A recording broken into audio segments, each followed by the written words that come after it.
broadcast the live revision session for BUSS1.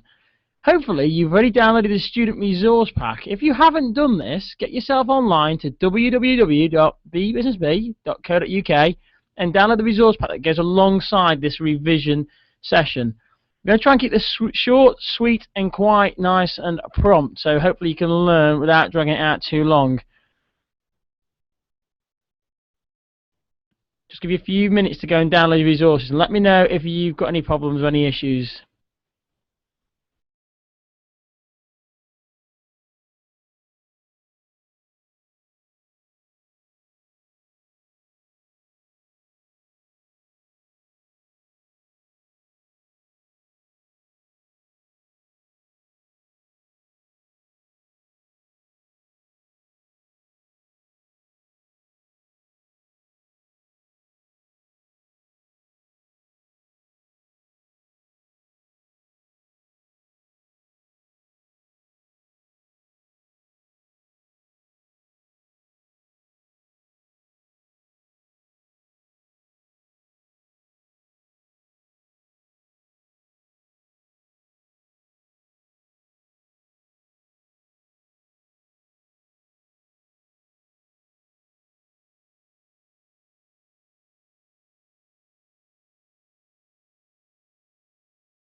Okay, and let's get rocking and rolling with our BUSS1 revision session.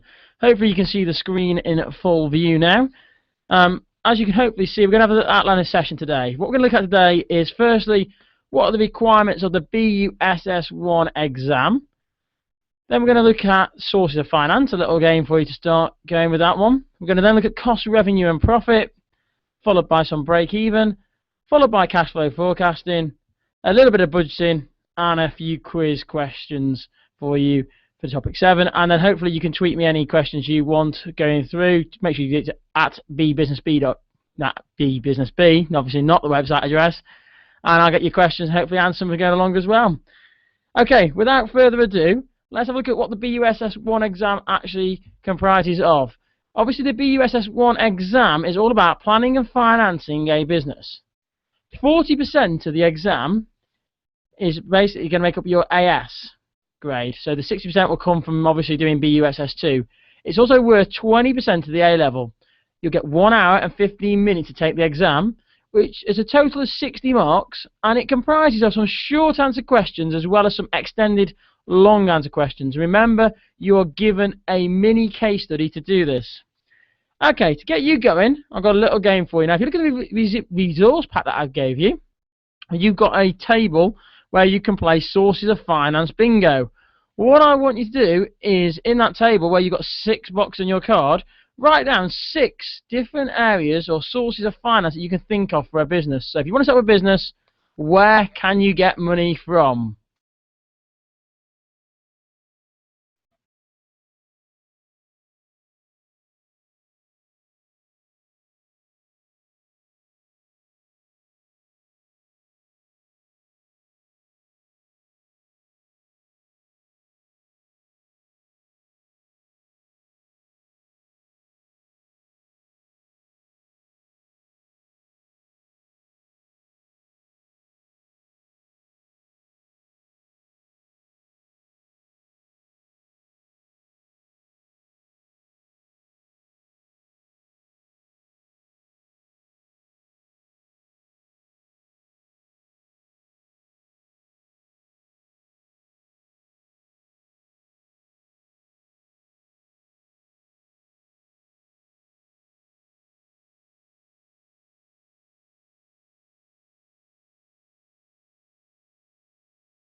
Right, okay, let's have a look at some of the answers you possibly have got for your source of finance bingo. Tick them off on your card as you go along, and hopefully this will give you a full house is what you're looking for really on. So, hopefully the first one you got is personal savings. That's a great source of finance.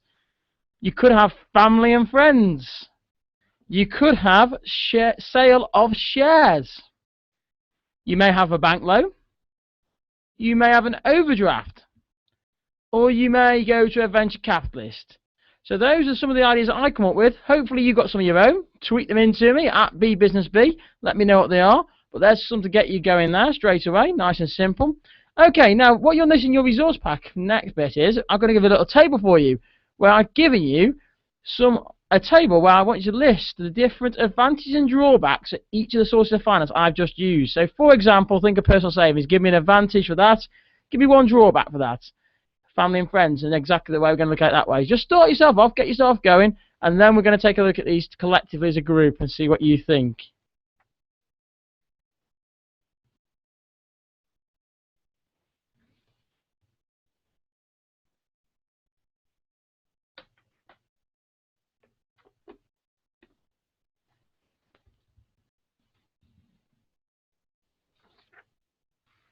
Okay, personal savings. Hopefully you're thinking an obvious advantage is going to be it's quick and easy to obtain the money.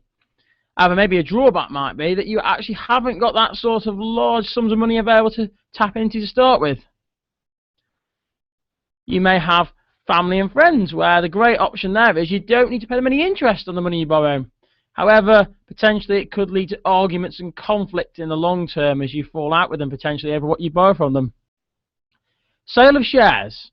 Well, the obvious thing there straight away is you can get large amounts of capital you can raise by floating yourself on the stock market and you pay no interest on that money. However, potentially you could be selling control in your business. Somebody else could potentially take over your organisation, your business. Bank loan. Pretty obviously the main advantage is you get large sums of money that you can obtain quite easily as long as you've got a business plan in the first place. However, the obvious drawback of a bank loan is you have to pay back any money that you've borrowed. An overdraft, it's a short-term source of finance. It can cover you for any cash flow problems you've got in the short term. However, it's a very expensive form of borrowing. Remember, overdrafts are vastly more expensive than a bank loan when it comes to your APR, your annual percentage rate that you pay back. And last but not least, a venture capitalist. Well, again, it's a quick source of finance when others may have refused you. You typically will use these when the bank has said no and you've run out of personal savings. Remember, venture capitalists are like you see on Dragon's Den. Of course, the drawback is you're actually selling control in your own business.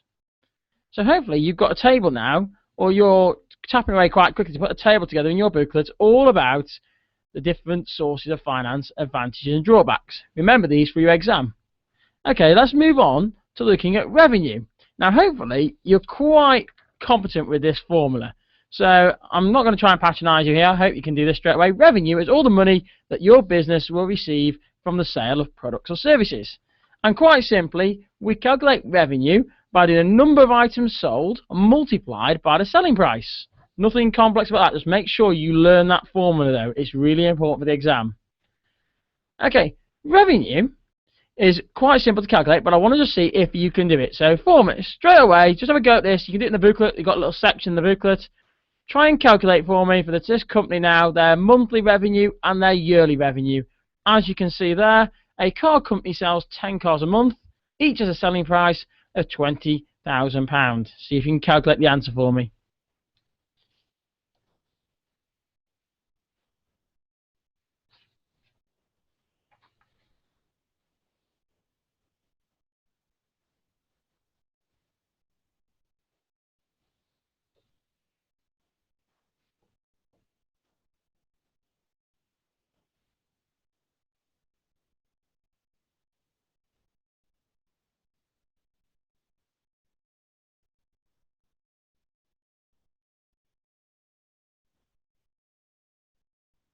Okay, let's look at some of the answers. Hopefully you've got these answers correct. They should be straightforward, nothing complex about them. As you can see here, the first one for the monthly revenue, 10 cars a month times by £20,000 gives you a total monthly revenue of £200,000. Because I asked for the yearly revenue, you just need to take your monthly revenue times that by 12, and you should get £2.4 million.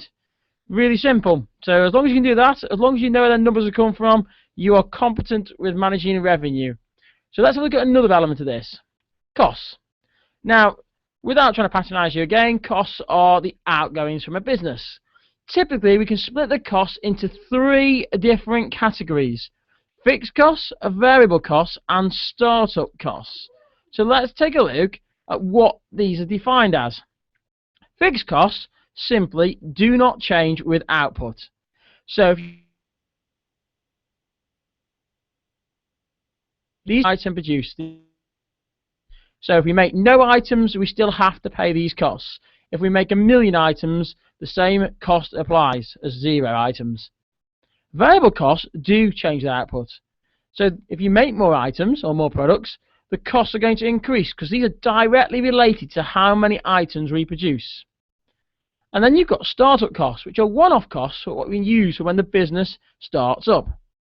Now remember, the key bit here is the bit about change with output. So fixed costs do not change the output. Variable costs do change the output. Okay, you've got a table in your booklet now. What I would like you to do for me is try and think of some examples of fixed, variable and startup costs. If you are desperate, you can use the ones I put on this table here. However, I would assume that some of you can think of some different ones to what I've got here already. Get you to think about them in a minute and we'll look at why.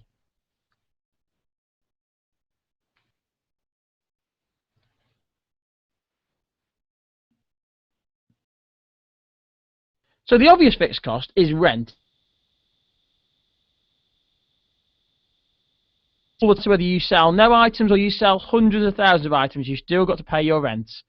Another obvious one is salaries, because you pay these yearly. So again, if you sell no items, that person is still being paid to stand there behind the shop counter.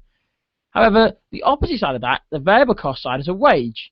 Now the wage is a variable cost because it does change the output, because if they work more hours, as you're getting paid by the hour, the more hours you work, the more money you will earn. You've got raw material costs, which again are directly linked to the number of items you produce. So if your t-shirt that you sell costs you £2 and you sell 10 t-shirts, then that's going to cost you £20. Where if you sell 20 t-shirts, then it's going to cost you £40. So you can see you've got to directly link these together. Broadband internet is a fixed cost because you pay it by the month. Most of your broadband charges are fixed, so you might pay £30 a month. Whereas your telephone bill might be variable. The more calls you make, the more it's going to cost you. Insurance tends to be fixed. You pay a set sum at the start of the year. Your electric bill might be a variable cost because the more electricity you use, the more it's going to cost you. Now, startup costs in a shop could typically be things like shelving, signage, so putting signs outside your shop, buying a till, or maybe even decorating your shop. That could be a quite simple startup cost that you've got to look at. Okay, let's move onwards again. So, this leads us nicely to profit. Profit is the amount of money that a business makes.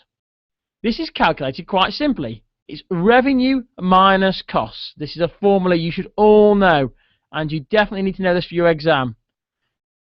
Really, really important that you know this. Revenue minus costs is how you calculate profit. Now, the thing with profit is there are 2 different types of profit. We have one that's called gross profit. Now, gross profit is the amount of profit that is made on each item that is sold. So, for example, if we sell a book at £3 and it costs us £2 to print the book, then the gross profit per item would be £1. So, everybody see what is happening there? We are making £1 on every book we sell. So, obviously, if we were to multiply this by the number of books sold, we can work out how much profit we make in total. This is always the larger profit, and it only takes into account revenue and cost of sales. So the formula to calculate gross profit is revenue minus your cost of sales. Now, if you want a simple way of thinking about this, gross, think about the word gross. Gross means big. So it's your biggest profit. It's your fattest profit that you make. It's the one where hopefully you've got quite a nice sum, because at the moment you've only taken away one type of cost. Those variable costs, those cost of sales.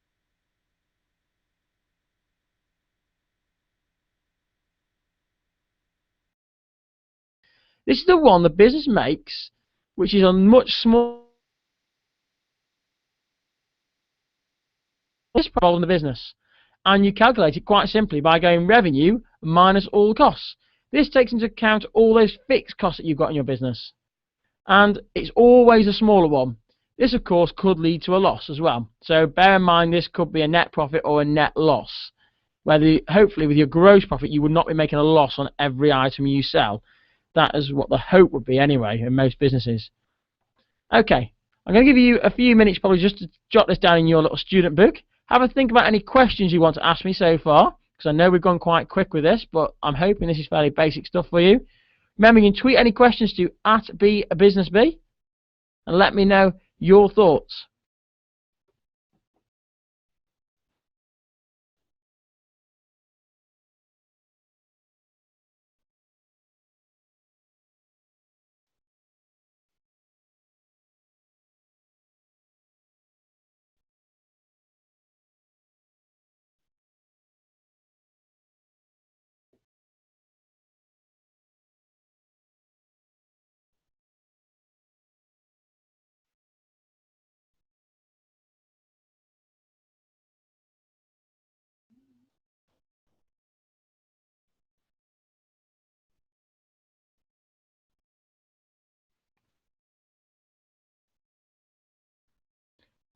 Right, okay.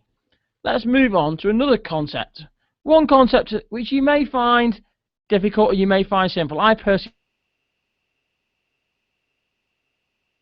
love this concept. It's one of the drawn some fantastic graphs along the year as well. Break even. Now, break even is what it says it is. It's a point where in a business you're neither making a profit nor a loss. If you think about scales, you are literally in the middle. Break even, you've got a big fat zero. And break even is a tool we can use very easily to plan for our business, and we can think about how many items we need to sell to be successful in the business. So clearly it's a great planning resource.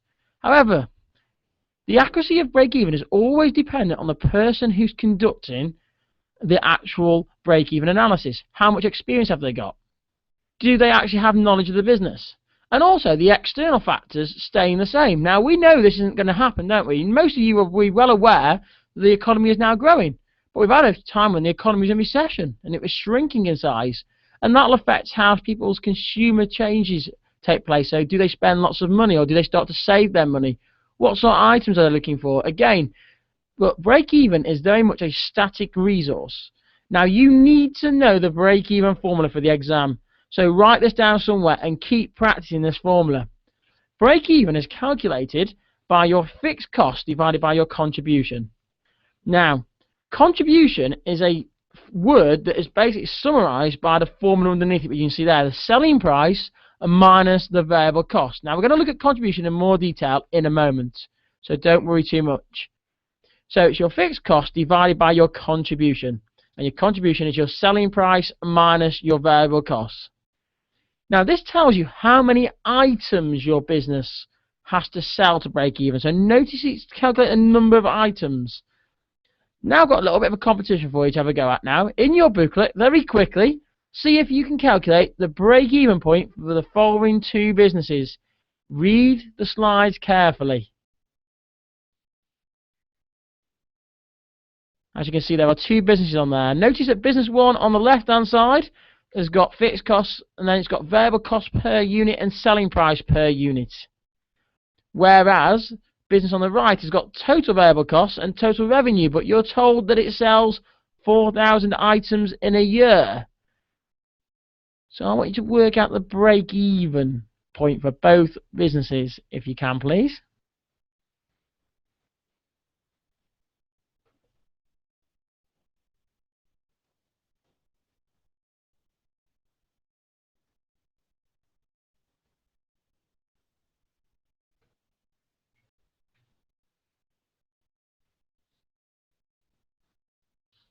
Hopefully you've done business one by now, and you should be on to business two. Remember to take a calculator into the exam with you, because it will definitely come in handy. You can get a lot of marks in just tackling numerical questions in the BUSS1 exam.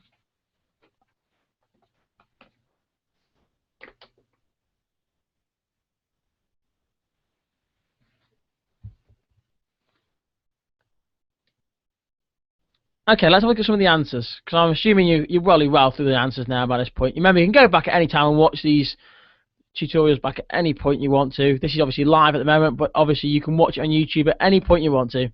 Hopefully this is working, by the way. I'm assuming it is. Please do tweet me and let me know if it isn't working, because I know my webcam broke today, so I couldn't use that, sadly. That will be here on Friday for our next session. Okay, so for business one, I'm hoping that you've used the formula fixed cost divided by the contribution, or the selling price per unit minus the variable cost per unit, and you would have got £2,500 your fixed cost divided by your contribution, which would have been £6 selling price minus £4 variable cost per item, which would have given you 2. So 2,500 divided by 2 gives you 1,250 units that business 1 needs to sell. Now in business 2, because we've got the total, we need to find it per unit. So I've done this to get it absolutely correct and show you how the working does. So you can see there, the selling price per unit will be calculated by the total amount of revenue divided by the 4,000 units it makes in a year. That gives us a £12.50 selling price per unit. The variable cost per unit will be calculated by the £30,000 variable cost in total divided by the 4,000 units we sell, which gives us a variable cost per unit of £7.50. So then popping that into our formula, so remember the fixed cost divided by the selling price minus the variable cost, or the fixed cost divided by the contribution, that gives us 75,000 divided by £12.50 minus the £7.50, and then if we do them sums, it gives us 15,000 units. Now what you'll see there is that we've calculated that for 2 businesses, and we've done it, it's fairly straightforward really, nothing complex there, it's fairly straightforward. So let's take a look quickly at that contribution idea. What is contribution? Hopefully you can see it better by looking at the example here. Let's look at company 1 here. The selling price of every item in this case here was £6. So you can see we've got £6 selling price, and the variable cost per item is £4, so it's £4 to make that item. That means that in every item we make in this business and we sell, we're making £2. So if you think about this logically, the contribution is how much does each item contributing £2 example there. Hopefully that makes some sense about what contribution is. It's working out how much each item contributes. That's a formula way. I would advise or ask to draw a graph. Check your answer by using the formula. So to learn that formula, it will really come in handy in the BUSS1 exam. But you may be asked to do a break-even chart. Now, it's unlikely you're going to be asked to draw one from scratch because that's time-consuming. However, what I would like you to do for me, and you've got this in your pack now at the moment, I've given you a break-even chart. If you have a look at your resource pack, now if you haven't got one, remember, go to www.bbusinessb.co.uk and download the student resource pack, and that will help you with the guide that I'm using here. What I would like you to do on here is try and mark on for me the break-even point. That could be a typical question, so mark on where you think the break-even point will be. Also, then, and this is getting a bit more complex, if the business is currently producing 800 units, what is the margin of safety? I'll be interested to see if you can work that out. That's more of a tricky question. And I've got 2 questions to get you to think about. What would happen to the break-even point if, firstly, I increase the selling price? What will happen to my break-even point if I increase my selling price? And what will happen to my break-even point if I increase my variable costs? I'll give you a few minutes to think about that and have a go at doing that in your resource book.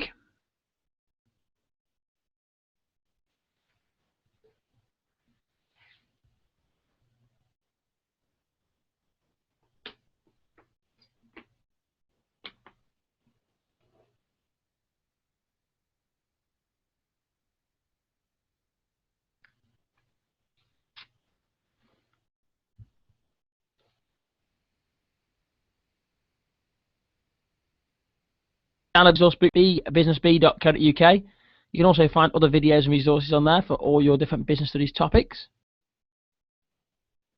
Remember, you're marking on the break-even point, and you're going to mark on the margin of safety if we produce 800 units at the moment, And then you're going to also think about what would be the impact if I increase my selling price or I increase my variable cost to the break-even point. Give you another minute or so for that, and then we'll move on.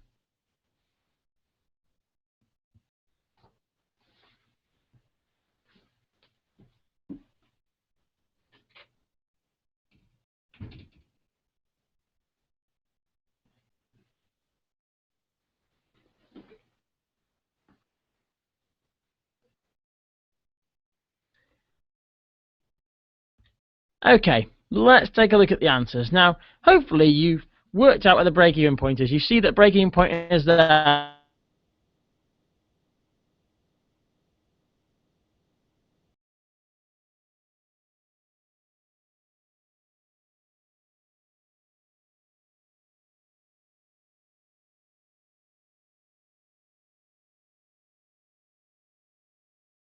What we call the area of loss, so you can shade that in theoretically.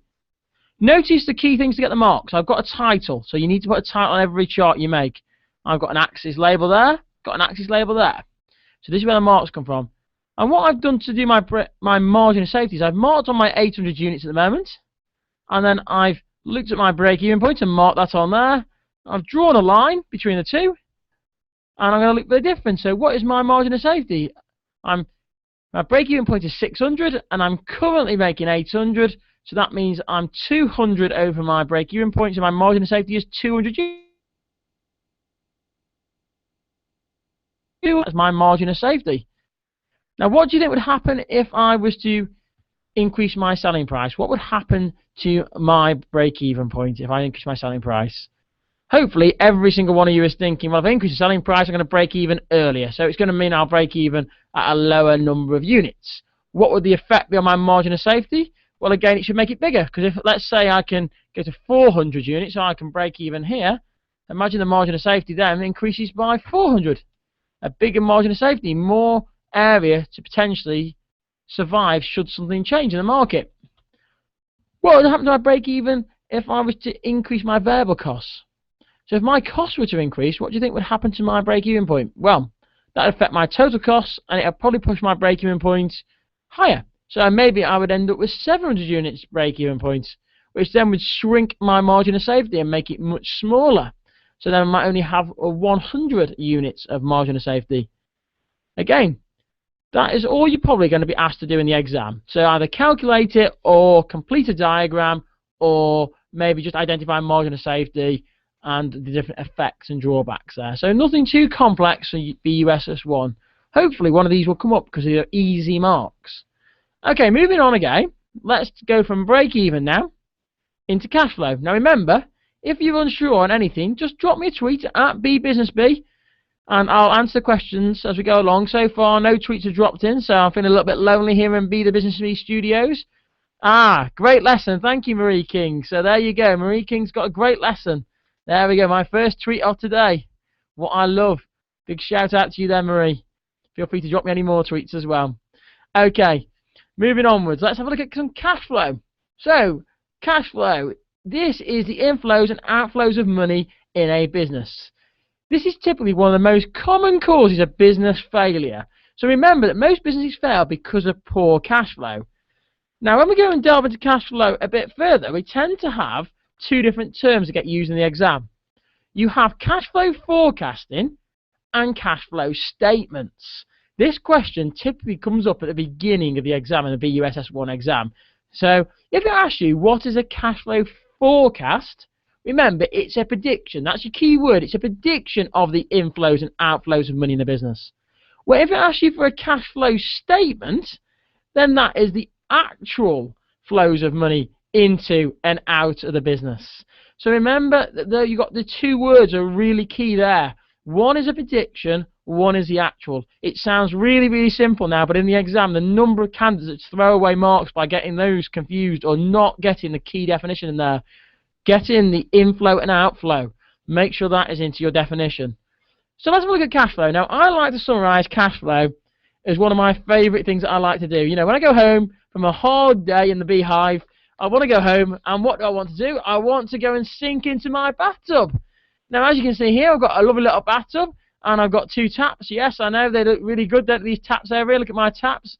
Got my hot water tap and my cold water tap. We'll have a look at that in a minute, what that means. And in my bath, I've got a level of water.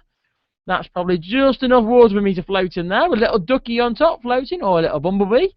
And I've got my cost going down my plug hole. Obviously, most of your plug holes probably go down here somewhere, but mine's over here.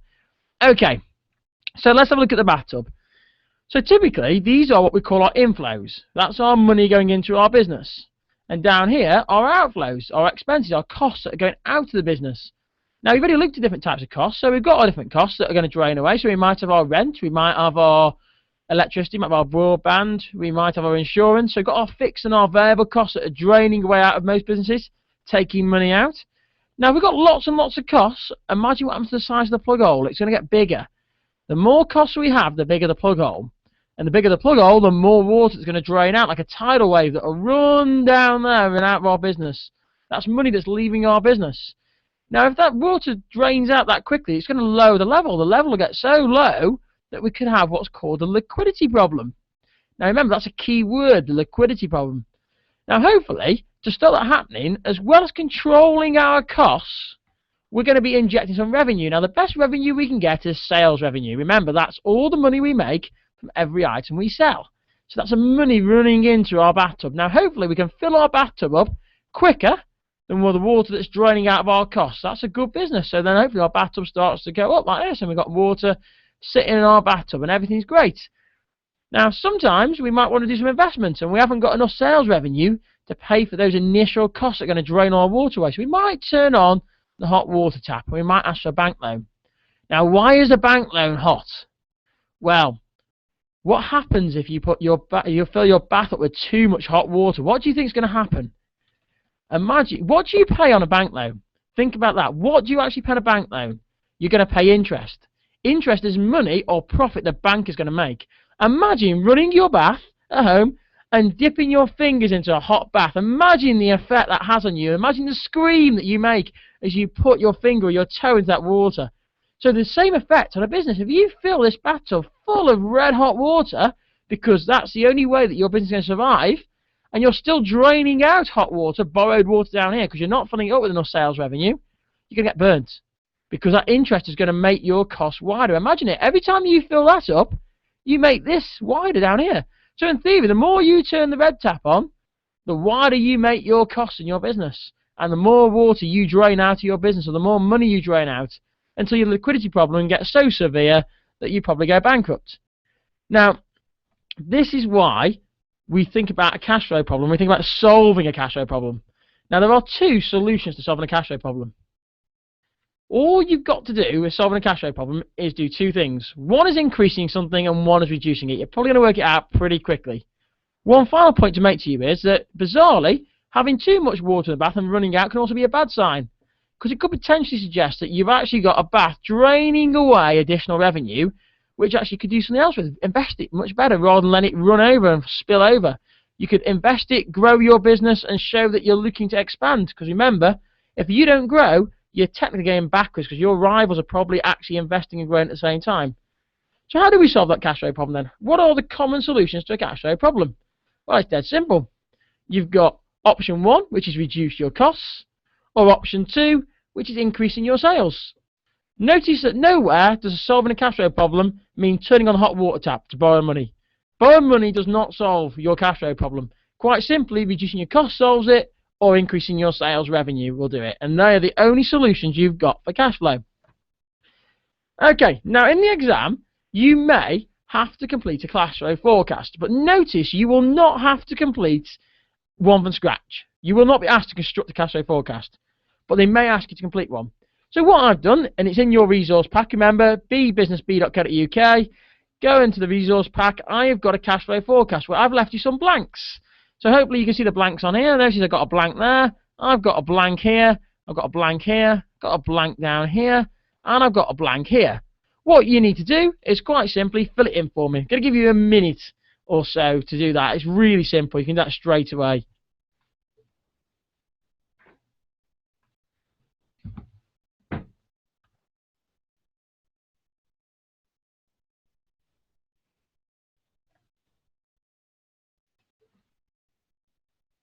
Hello, it seems like I went offline. I don't know where I went offline. I've got, hopefully, you can pick it back up where I'm at. Hello, Zoe. It looks like the cash flow, the bathtub has disappeared. Okay, no problems. I've now returned backwards. What I will try to do for you, Zoe, is if I go backwards to my bathtub for you, there's my bathtub that I was showing you. Hopefully that makes some sense if you can hear that. And then what I'm going to do there is after I did my little bathtub example, I looked at the only two solutions was reducing costs and increasing sales. And then I said about how you won't be asked to construct one from scratch a cash flow forecast. However, you may actually have to fill one in, and in your resource pack I've given you a cash flow forecast, and what I've asked you to do for me is quite simply see if you can fill in these blanks for me. I'll go back at the end and cover that cash flow bit again. It looks like it went a little bit wonky donkey on the old cash flow, doesn't it? So we'll do that again for you. Do apologise for that. Technical problems already hitting B Business B Towers.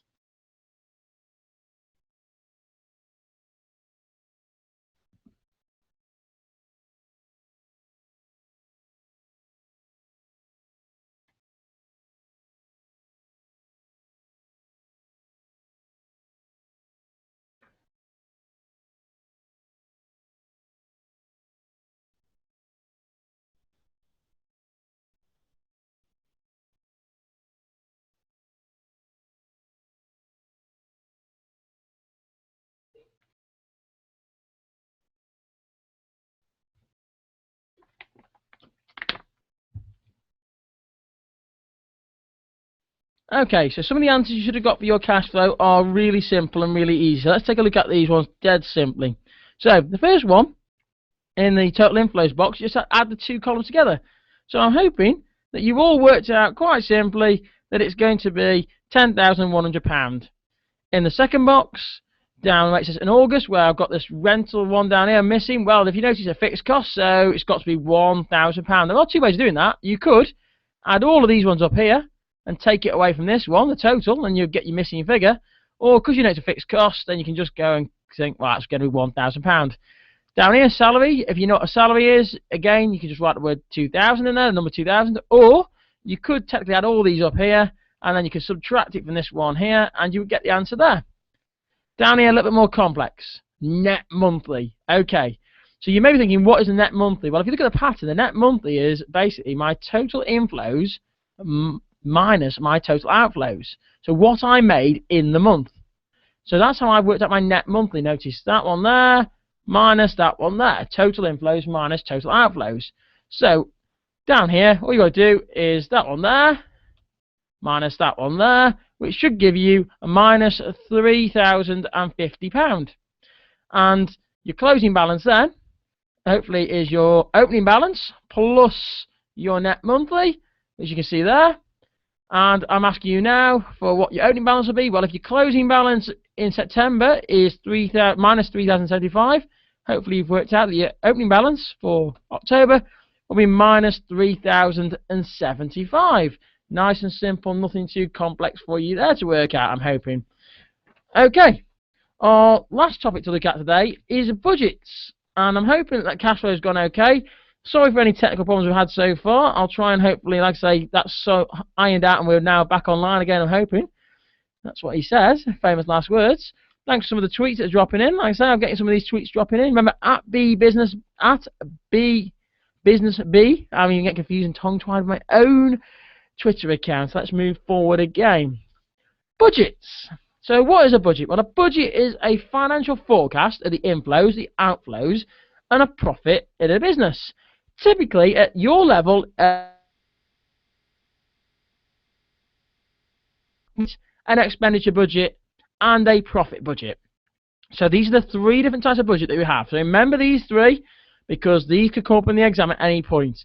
An income budget, strangely enough, is a prediction of all your inflows. An expenditure budget is a prediction of all your expenditure. And a profit budget is a budget that predicts how much profit you're going to make in your business organization. Now, what we're going to do now is we're going to look at what the different advantages and disadvantages are of a business carrying out some budgeting. So what do you think of these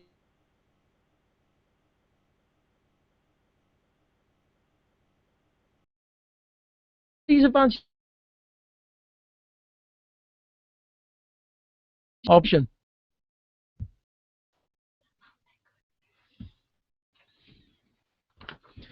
Okay, one of the ones you should have come up with straight away is you should say that some companies use budgets as a great way to plan how they're going to use their resources. So plan their future use of resources. Well, how are they going to use their resources in the future? Some businesses may use budgets to motivate their workforce. They set themselves targets to work towards. Again, it can be an excellent motivational tool. It can be used to plan expenditure and finance an organisation. Very important elements of budgets. And saying that, budgets can also be used to try and assess potential problems and how you're going to manage potential problems. However, there are some obvious problems with budgeting. The first one being it's only an estimate. Normally, these estimates are based on the accuracy and the reliability of the actual people involved in the business. So your problem here is if you've got somebody predicting a budget who actually isn't well trained or has got no experience of conducting a budget in this area, they may struggle to make a successful budget. So again, something that you've got to consider here. It's only as accurate as a person who's actually carrying it out. A budget could be biased. You may typically overestimate your inflows and you may underestimate your expenditure. And last but not least, it can actually demotivate. If you don't set budgets which are smart, so remember, being specific, measurable, achievable, realistic and time-based, you can actually demotivate your workforce. You could actually totally turn them off because they think they're not going to achieve these. What's the point? It's totally worthless doing that. So, you know, budgets are great little resources to use in a business. However, you've got to remember they have got to be flexible and they've got to review them at regular stages. Okay, how do you set an appropriate budget? Well, you're meant to know the stages that you go through to set an appropriate budget. And to do this, it's quite simple. All you've got to do is first look at your company objectives. So look at your aims and objectives of your business. Then look at what aims and objectives you've got for each subsection of your business, so each different functional area. When you know what them objectives are, then you need to go and gather some information. So carry out some market research. Find out potential sales. Also look at your costs, so what your costs are going to be. When you've got them there, you need to conduct 3 budgets normally. You normally do your income budget, you normally do your expenditure budget, and then you calculate your potential profit budget. When you've got these, you might share them around, get some feedback from people within the organisation before you then carry out a review. So you would actually look at the actual figures and you compare them. So you'd see how well you performed against your targets. And that's the most important thing to remember. There's this process that you go through. So you've got to make sure your budgets feed into the overall aims of the business organisation. Now, again, it's unlikely in the exam you're going to be asked to construct a budget from scratch. But you could be asked to realistically to complete one or to comment one. So as you can see on your screen now, I've given you an income budget, an expenditure budget and a profit budget. What I'd like you to do for me, quite simply, is actually complete those tables where you've got the blanks. So you can see we've got some blanks here. We've got a blank down here on the total inflows, got a blank down here on the total, that should, the total, see now you can see that should be a total outflows, a slight error there, total outflows, that should be there.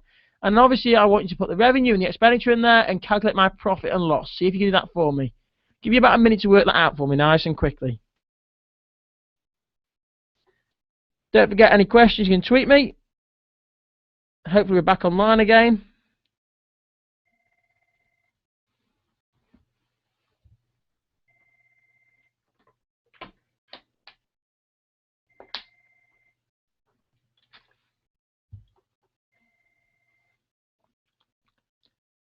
Shouldn't take much longer, a couple more minutes, if that. And then we're going to move to our quick quiz because we're running at the end of our revision session. Before you got any questions, don't forget to ask your questions. Tweet me the questions at BBusinessB. Use the hashtag BBB if you really wish to. If I can work out how to do that on my computer here to work out at BBB, I'll have a look at that in a minute for you. And then hopefully we'll move forward. So let's have a look at some of the answers then. Potentially the answers you should have. Your total inflows are dead easy to work out this budget. You should be adding these up here. So you should have £10,000 in that box there. Again, your total outflows should be added all up to give you £4,800. Your revenue column here will be your budgeted total inflows. And of course, your expenditure will be your total outflows, which should then give you a profit or loss budgeted for £5,200. If you want to see that on a more basic form, there you go. That's how it would look on a business budget that's being calculated. So fairly straightforward really. Again, nothing too complex. That goes with the exam. It's nice, easy marks.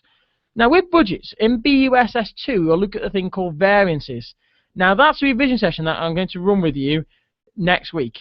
So you can join me for the BUSS2 and we'll look at some budget variances. But at the moment, at BUSS1, it is very much understanding what a budget is and being able to calculate it. However, it's great that you may probably know all about variances, or I hope you certainly do. And certainly students that I've taught should know all about variances. So now, I'm going to see what you know, right? We've covered quite a lot within about 40 minutes already. Hopefully everything's gone well. Hopefully people have enjoyed the little session. It's been quite quick, quite intense. Right? Now I've got a little quiz for you.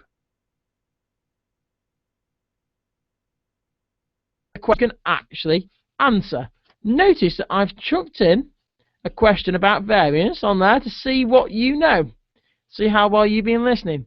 So question 1 is, what is the break-even formula? Write it down. See if you know what the break-even formula is. So you've got to know this for your exam. Any method as possible is fine to use. What is a cash flow forecast? What is an adverse variance? What is the formula to calculate gross profit? List 3 sources of finance. Give an advantage and drawback for each source of finance that you've used. And explain how budgets can help a business to be successful. Really simple questions for you. Give you a few minutes to have a go at them for me, and then we'll go and look at the answers. Be thinking any of the questions you've got at the moment on what we've covered today. Make sure you tweet them in to me at BBusinessB. You can see the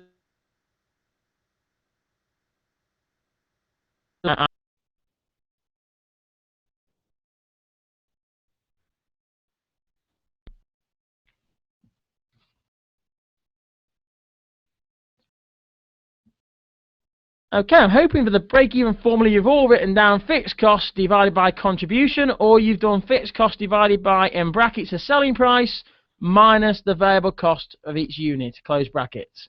So you've worked that out. Remember, break-even shows how many units you need to sell. What is a cash flow forecast? I'm hoping you've all said it's a prediction of the inflows and outflows of money within a business.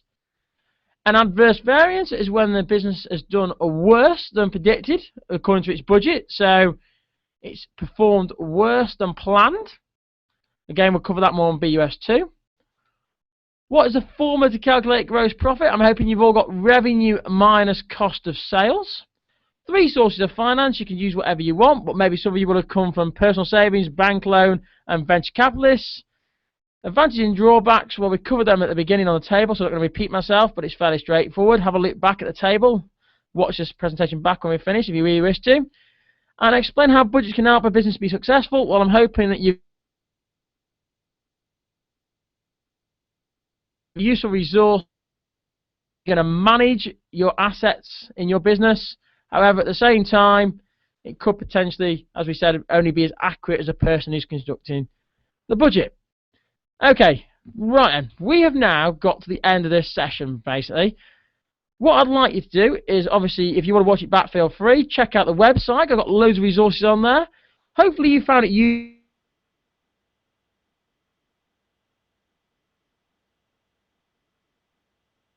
A full revision, you know most stuff.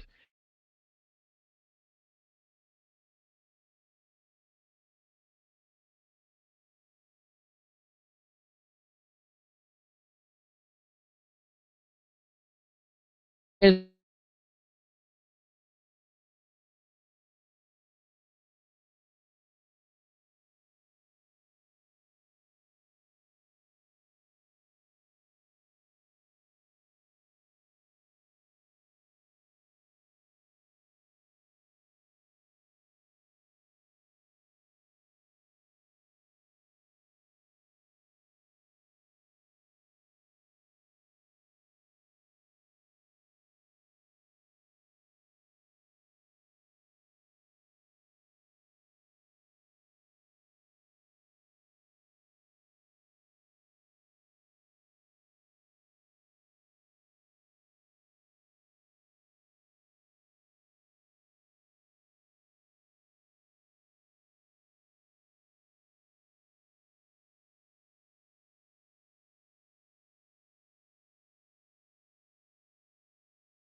And that's in Chinese. So no questions so far. Nobody asking any questions. Don't forget to check out my website, www.bbusinessb.co.uk, for all videos, resources. The YouTube channel's there for you to watch at any time as well.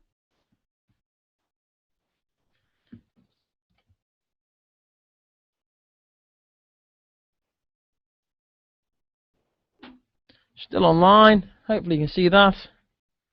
No questions coming in yet. Remember, hashtag BBB. Or alternatively send them to @bbusinessb.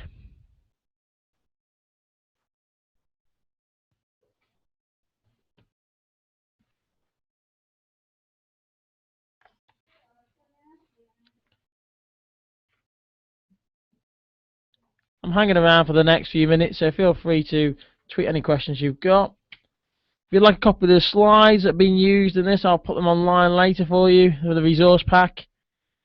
Feel free to share out this video with your friends if you wish to. And I say, hopefully, let me know how you think about the revision session went. So obviously, this is a brand new session for me, doing online revision. So let me know whether it works for you or not.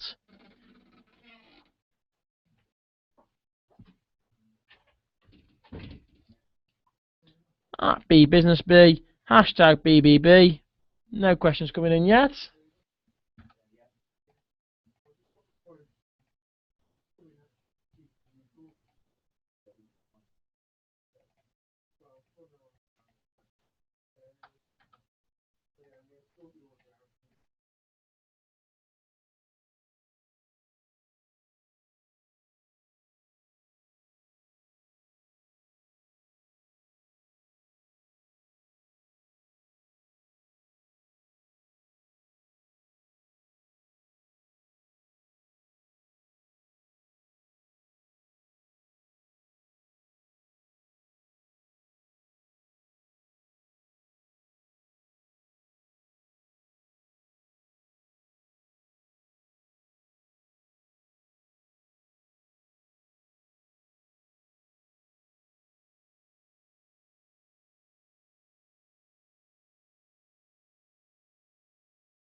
Okay, thanks for joining me today. I get the feeling there's no more questions knocking around. If you do come up with any, obviously feel free to tweet them out to me, whatever you want to do, you know, or put the hashtag BBB. Probably best is @bbusinessb, so I get them straight away. I'll answer them. Don't you worry about that. No problems at all. I say, hopefully a useful session. I'm going to do another one on Friday, so join me for that one. And I hope we get a feel for where I can improve as well. So let me know on that as well. Thanks so much for joining me.